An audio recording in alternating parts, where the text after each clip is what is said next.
Hi guys, it's Professor H2O with Nutty Scientist, and we're here in the lab today to talk about the science of sound. So, we're going to look at all these instruments that I brought with me today and talk about how sound travels and how it gets from the instruments to your ears. So, the first thing I want you to do is I want you to take two fingers like this, put it right here very lightly, and go, Did you do it? Did you feel the vibrations moving? That's how sound is formed. When I beautifully played my guitar, the strings vibrated and it traveled through the air to your living rooms or your desk or your bedroom or wherever you are right now. So that's why instruments are specifically designed to have vibrations and air. So if you look inside my guitar here, there's the cavity right here where all the air is helping that sound get played on my guitar. The same thing happens on this horn. So when the air goes in, whatever button I press moves the flaps to make different vibrations. And that's how each note makes a different sound. Should we try it? Do you think you can handle my excellent horn playing skills? They're just about as good as my guitar playing skills.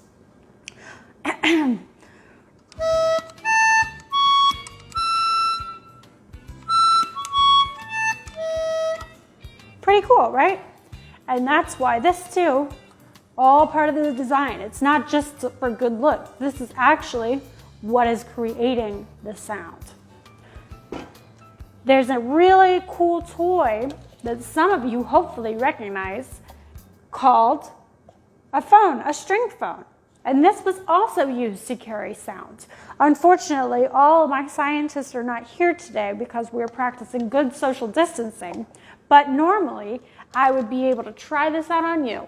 Someone would listen like this, somebody would talk like this, and then the string would be nice and tight so that those sound waves can move through the string all the way to the other side. You might be able to hear a little bit of the vibrations, but it works a lot better when the string is a little bit tighter. So maybe this is something you can practice if you have a neighbor or something like that you can just social distance and you guys can talk on the phone. Pretty cool, right? Science. Did you know this was a scientific toy? It's pretty cool. All right, so this was vibrations through a string. Let's try something a little bit bigger. So I have here some fancy sheet metal. Did you know that sheet metal could make noise? I mean, you can make noise by knocking on it. Why does it make noise? Because it vibrates and creates those sound waves. So I have two pieces here. I have one that looks like this, nice and thin, and I have one that's got this soundproofing on it. Not a lot, just a little, enough to change the sound of my vibrations, hopefully. We will see. We need to try it out. We need to perform our experiment. So the first thing I want to do is make vibrations with my sheet metal that has no soundproofing on it. Ready? Can you hear it? Sounds a little wavy, huh? Let's see how it sounds differently with my soundproofing. Hopefully that'll be able to stop some of those vibrations and make a different tone. Ready?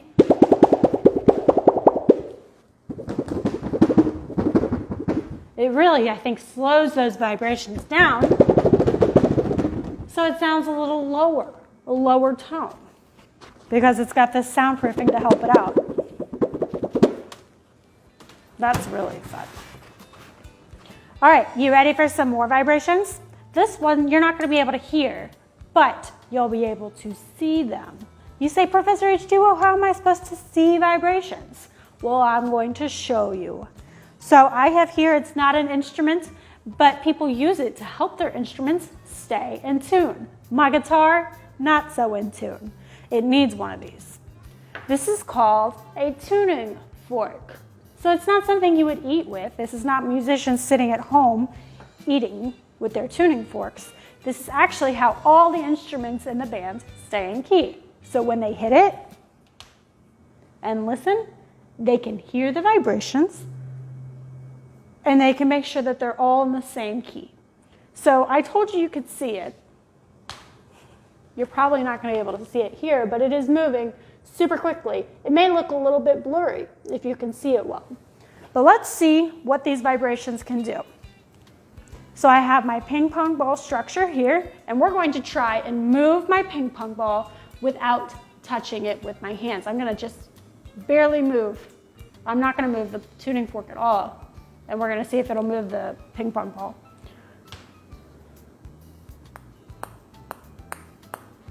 There we have it. Am I moving my hands? Nope, the vibration is doing all the work. That was a good one. Look at that. It's like I'm playing baseball. This is the easiest scientific baseball I've ever seen.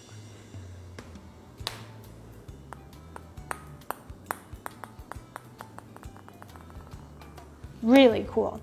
You can also see the vibrations effects in water. All right, so I'm going to get this really close. Did you see it? Let's try it one more time. Maybe you'll be able to hear it. I'm going to get close to it. Wow. I hope you guys got to see that, but that is the vibrations. It's splashing up and creating a splash with just vibrations. Speaking of vibrations, let's get some that are a little bit louder than my little tuning fork. Even though this thing is awesome, I think we can make some louder noises than that. Let me move this stuff out of the way because my next thing I have to show you might need a little bit of space. Okay, so I have, well, let's do this one first. This kind of looks like that telephone that I showed you earlier, except this time, instead of a string, we have a slinky. And just like my guitar, this has got some air to really amplify and make those vibrations louder so that you'll be able to hear it. All right, so this I've been told sounds a little bit like Star Wars. Ready?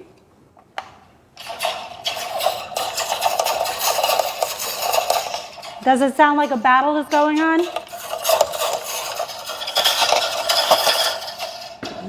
You can also use it with one cup.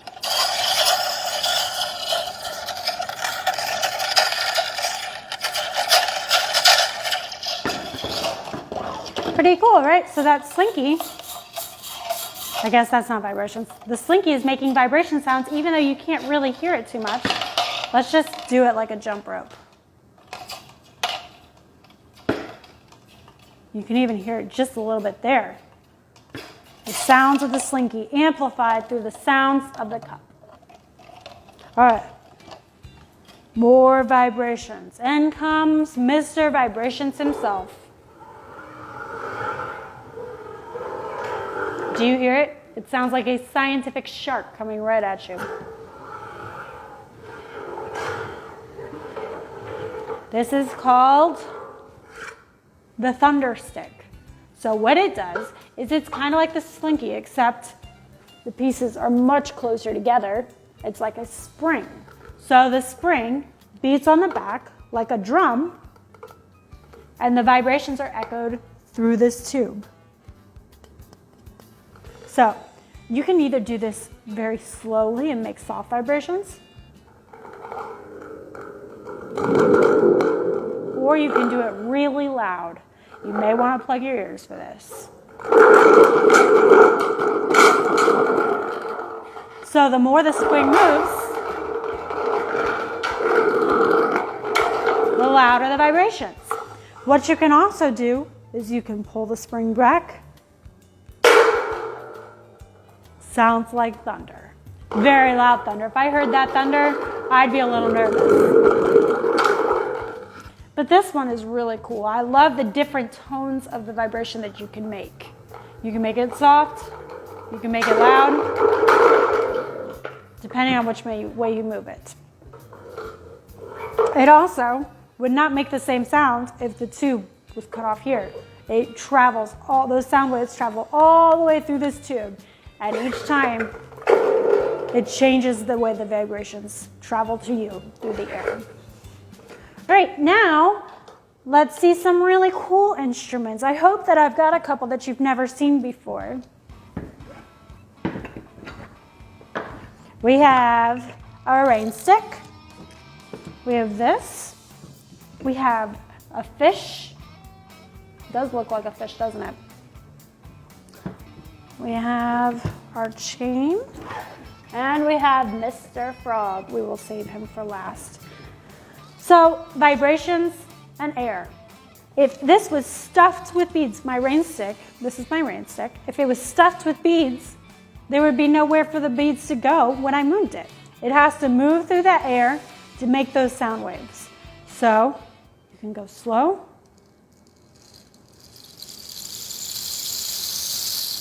Or you can go fast.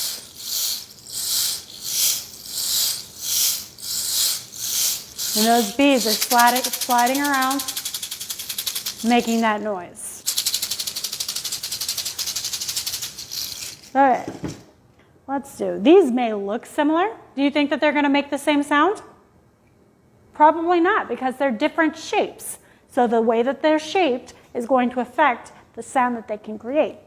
So let's do this one first. What you have to do is you have to slide your instrument.